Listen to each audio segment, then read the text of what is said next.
So in D5 we have a water balloon launcher. So we've got our launcher here, and we pull it down. So we pull it back 1.35 meters. That's the distance we pull it down.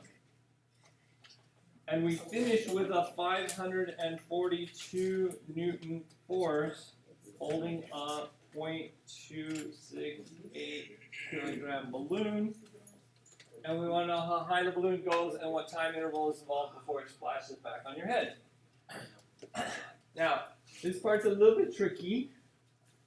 Kilograms, of course, is mass. This is going to be the displacement. I pull it back, and I said I finish with this force. So this is the maximum force I pull with.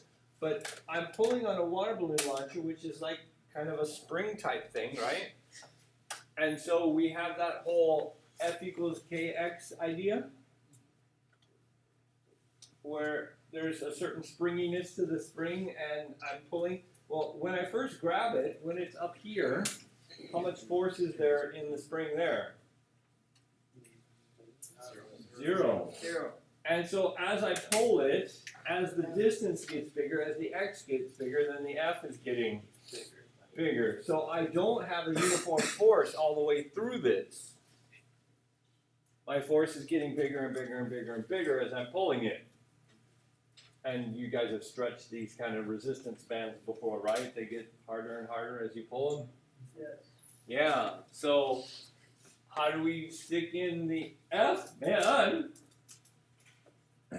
So to find the acceleration, I still have to use, of course, F over m, but I don't stick the 542 in here because that isn't a uniform force. I start off with 542, but then it's 540 and 539, and it keeps getting smaller and smaller and smaller, and by the time it gets to here, there's no force at all on it.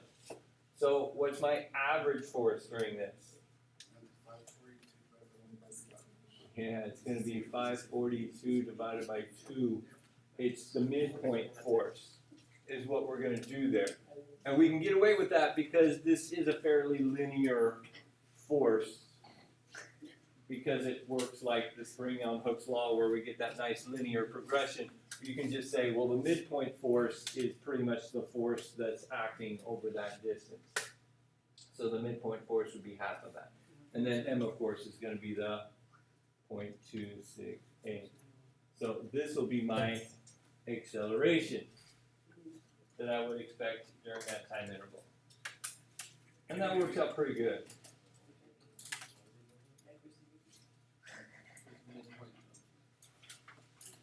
So that gives me an acceleration of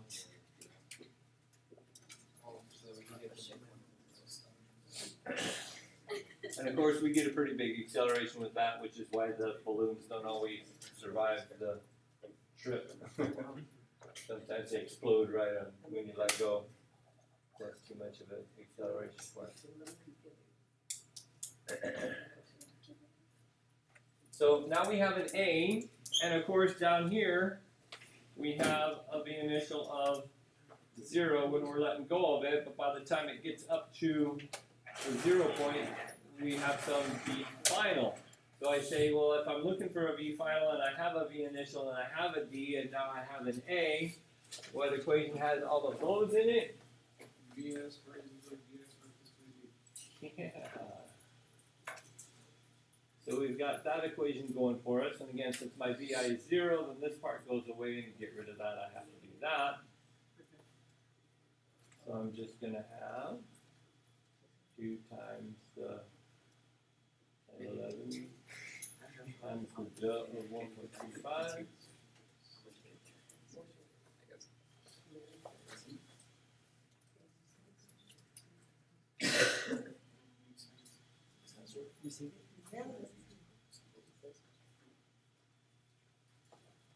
So that means it was going about 52.3 meters per second when it released.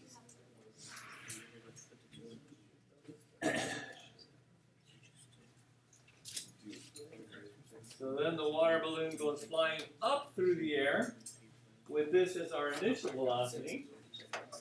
So we'll switch colors here. Now this becomes the initial, and I'm going to fly up in the air until I hit a V final of 0. I don't know how high it goes. It's going to go up until it stops going up. So I have a VI, I have a VF. Of course, my A is. And I'm looking for D. So I'm still going to use that same VF squared equation, but if I algebra it for D,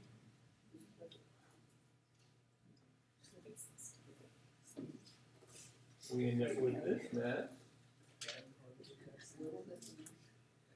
So we're going to have the 52.3.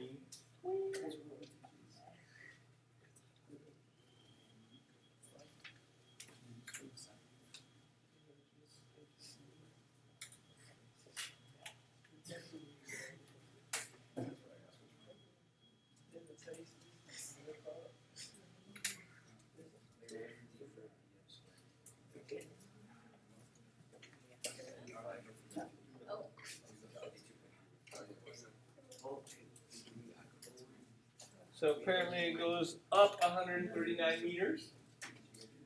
And then we want to know what's the time interval. Well, again, if I use these same numbers, if I use this as my VI and I use this as my VF and I use this as the A, then I can find the time up in the equation that has VI and A and VF and T in it. It's going to be my T up formula.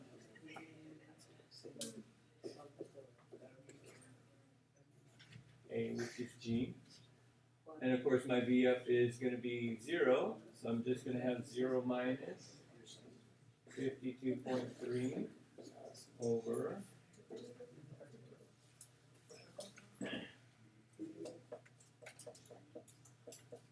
And that gives me my time up of 5.33 seconds.